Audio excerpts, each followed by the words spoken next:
berkaitan dengan tur Pak Gubernur di Selatan Timur Barat dari dimensi reformasi birokrasi. Tentu perjalanan ini adalah satu perjalanan Pak Gubernur untuk mengetahui secara persis implementasi dari program-program pembangunan yang dilaksanakan oleh perangkat daerah atau birokrasi pemerintahan untuk melaksanakan RPJMD NTT 2018-2023 atau yang sekarang RPJMD perubahan 2020-2023. Kunjungan ini mau memastikan bahwa arah dan sasaran pembangunan kepada masyarakat itu sejauh mana tercapai dan bagaimana kinerja street level birokrasi, di birokrasi pada level pelayanan langsung kepada masyarakat. Misalnya yang dilakukan adalah kunjungan kepada masyarakat target PJPS, kelompok-kelompok target PJPS, kemudian kepada SMA, SMK yang melaksanakan pelayanan di bidang pendidikan yang menjadi tanggung jawab pemerintah provinsi. Terutama yang beliau sorot itu adalah SMK sebagai lembaga yang dapat membekali kompetensi para siswa untuk memperoleh keterampilan atau life skill, sehingga mereka nantinya dapat menciptakan pekerjaan, bukan mencari pekerjaan, terutama yang relevan dengan potensi lokal yang ada di masing-masing kabupaten, ya, misalnya pertanian, peternakan, pariwisata. Dan sepanjang yang kita kunjungi ada plus, ya tentu juga ada hal-hal yang belum sepenuhnya berjalan sesuai dengan harapan. Pada dimensi reformasi birokrasi, jadi yang kita amati di sini adalah peran birokrasi dalam dua aspek: peran sebagai agent of development, agen perubahan, agen pembangunan, dan birokrasi sebagai agen pelayanan publik. Terutama di bidang pendidikan itu adalah melaksanakan urusan wajib, ya. Jadi untuk pelaksanaan atau implementasi di lapangan, kita lihat sebetulnya kualitas dari para birokrat, ya, birokrat yang mendampingi masyarakat, misalnya itu punya peranan yang besar. Seperti TJPS, ya, selain dinas di level provinsi, tapi pelaksanaan itu ada tim-tim pendamping lapangan. Mereka punya kegigihan untuk melaksanakan program TJPS. Jadi ini seperti pasukan lapangan, ya, yang mereka itu bukan pegawai negeri, ya, tetapi pegawai kontrak yang mempunyai target kinerja jelas. Dan kalau kita lihat keberhasilan ini, ya, menunjukkan bahwa memang provinsi yang harus mengkoordinasi dan melaksanakan pembangunan di 22 kabupaten kota ini harus mempunyai birokrasi pada level implementasi yang punya kompetensi, punya semangat, punya komitmen yang tinggi. Kalau tanpa mereka itu sulit, ya, sulit terlaksana. Yang berikut, memang untuk level sekolah itu kalau kita lihat, kita amati, ya, memang masih ada kelemahan pada aspek jumlah guru, terutama guru-guru produktif pada SMK. Dan yang kedua adalah laboratorium lapangan. Laboratorium lapangan di mana mahasiswa harus praktek, karena SMK itu 70% harus di lapangan. Sementara kita lihat bahwa banyak lab-lab lapangan kita belum disiapkan secara baik. kemudian ada instrukturnya di lapangan, kemudian ada bantuan teknologi atau lahan-lahan yang tersedia sesuai dengan kurikulum yang didesain oleh tiap sekolah. Nah, ini hal yang sangat penting, dan Pak Gubernur membuat satu kebijakan terobosan pada level lapangan. Jadi pendidikan itu harus ada lean and match, ya, punya relevansi dan punya kaitan ya dengan kebutuhan tiap masyarakat, tiap wilayah ya, potensinya. Dan terobosan itu adalah bagaimana dinas-dinas kemakmuran yang terkait dengan kompetensi di SMK itu juga melaksanakan tugas untuk melakukan pendampingan untuk mengajar sesuai dengan program-program pemerintah. Misalnya TJPS itu sekaligus menjadi laboratorium bagi sekolah. Jadi dia tidak berjalan sendiri pada tingkat masyarakat petani, tetapi juga mempersiapkan petani-petani baru, petani-petani muda yang tangguh. Sehingga ini menurut saya satu terobosan yang luar biasa, sehingga dinas itu melakukan program TJPS sekaligus juga gitu ya, melaksanakan fungsi pendidikan untuk mempersiapkan petani-petani muda.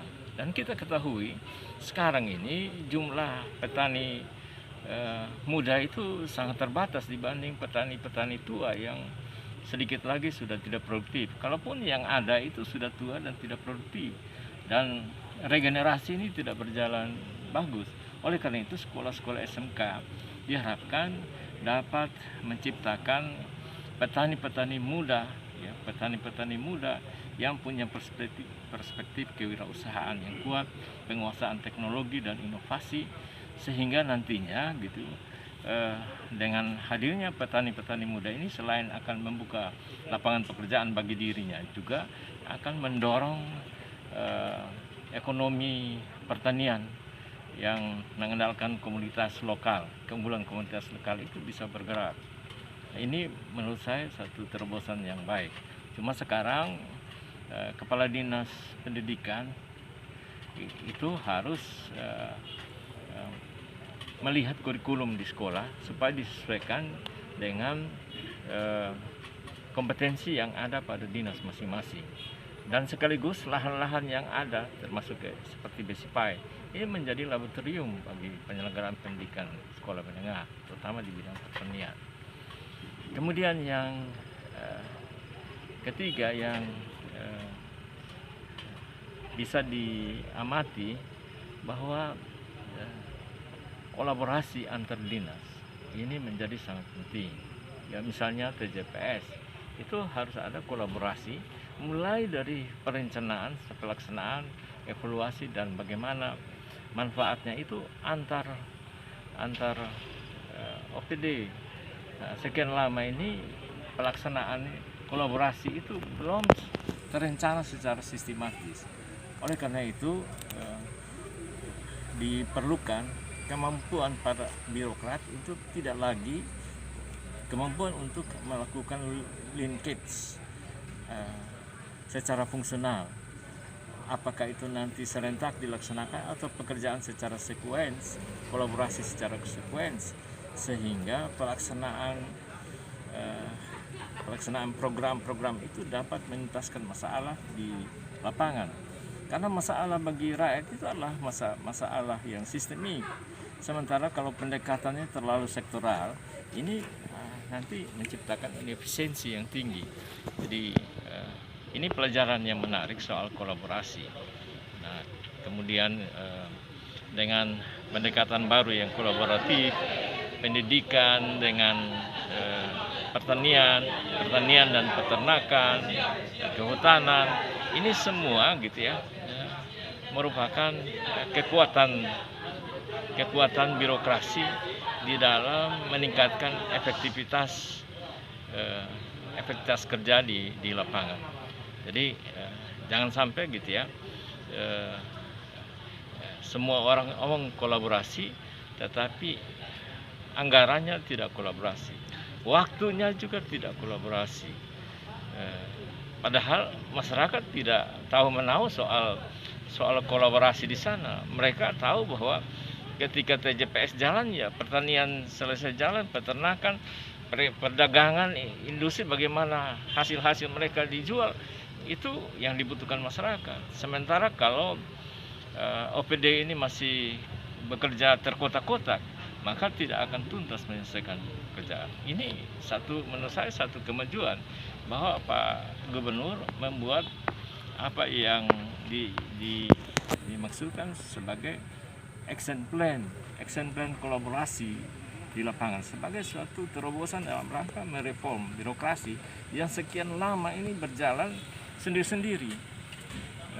Berjalan sendiri dengan anggaran sendiri, masyarakat target juga sendiri, waktu juga sendiri. Ini sangat sulit, ya, ini sangat sulit. Apalagi NTT seperti ini, ya, dengan luas wilayah, kendala-kendala geografis, kemudian dengan tipikal masyarakat yang punya keragaman yang berbeda-beda. Ini kalau dilaksanakan dengan pendekatan yang terus, pendekatan tunggal, maka tidak akan mungkin bisa tuntaskan masalah-masalah di lapangan. Jadi menurut saya 3 hal ini sangat penting, pelajaran menarik dalam rangka action dari reformasi birokrasi pemerintah provinsi, dan semua perangkat daerah, terutama pimpinan perangkat daerah yang ikut ini mengetahui persis kondisi lapangan, dan mereka diajak oleh Pak Gubernur untuk betul-betul mencintai pekerjaannya dan ada di tengah-tengah masyarakat, tahu persis persoalan masyarakat. Dan beliau sering katakan bahwa kalau setiap masalah itu gitu sudah paham tentang persoalannya, itu sudah 50%, ya 50% program itu berhasil kalau didesain dengan memahami masalah, apalagi dikerjakan, pasti di atas 70-80% masalah itu bisa teratasi. Tapi kalau ya dia tidak melakukan identifikasi lapangan, kemudian diagnosisnya tidak tepat, terapinya juga pasti tidak tepat. Ya, ini jadi kekuatan para birokrat ini bukan di kantor, kekuatan birokrasi ada di lapangan. Seringkali kan orang anggap ya, birokrasi itu kantor, sebetulnya birokrasi ada di tengah-tengah masyarakat dalam program-program aksinya. Jadi inilah sebetulnya pelajaran yang menarik, ya. Sepertinya perjalanan beliau ini berulang-ulang kali. Ini ada transfer, pembaharuan cara pandang, cara berpikir tentang bagaimana mengelola satu birokrasi sebagai agen pembangunan, birokrasi sebagai pelayan publik yang baik. Jadi saya kira itu pandangan saya, gitu ya. Dan ini sangat menarik, Semua yang merasa kelelahan itu sudah terbayar, ya, dengan bagaimana kalau gubernur dan para perangkat daerah, kalau rakyat memetik hasilnya dan programnya itu betul menyentuh dan menjawab persoalan, kekuasaannya luar biasa. Karena kehadiran pemerintah, ya, hukum tertinggi dari pemerintah adalah kesejahteraan rakyat. Jadi kalau dengan perspektif masyarakat tani dengan jagung, kalau ini sudah bisa dilakukan, paling tidak sudah mulai mendorong apa yang disebut yang beliau katakan NTT bangkit, ya, kebangkitan di bidang pertanian, ya petaninya harus sejahtera. Jadi bangkit itu implikasinya harus pada kesejahteraan. Jadi petani bangkit, ya petani harus sejahtera. Pertanian bangkit, ya petaninya harus sejahtera. Ya, itu satu kesatuan tentang NTT bangkit dan NTT sejahtera. Jadi sekolah-sekolah bangkit, ya alumninya bisa menciptakan pekerjaan, ya bisa sejahtera. Saya kira itu. Begini lama ini kan begini. Kita lihat bahwa tamatan pendidikan, terutama pendidikan kejuruan, ini bisa menjadi masalah kalau mereka keluar tidak punya kompetensi, tidak mencintai pekerjaan yang beliau katakan. Cium tai sapi aja mereka geli, jijik. Ya, kalau begitu mereka tidak bisa jadi petani. Dan inilah yang masalah di Indonesia. Negara agraris tapi kita impor jagung, impor beras, impor garam. Ini titik persoalannya ada di situ. Bahwa pendidikan kita tidak mendekatkan alumni lulusannya dengan dunia kerja yang seharusnya menjamin mereka untuk hidup di bidang pertanian. Jadi ini saya kira gebrakan yang bagus, yang tentu ini harus dievaluasi secara kritis lagi oleh semua perangkat daerah, dan bagaimana merumuskan, mendesain implementasi kebijakan, merumuskan kebijakan dan implementasi kebijakan pada waktu yang akan datang. Dan ini harus terus menerus, tidak bisa sekali jadi, harus terus menerus. Oke, saya kira itu aja.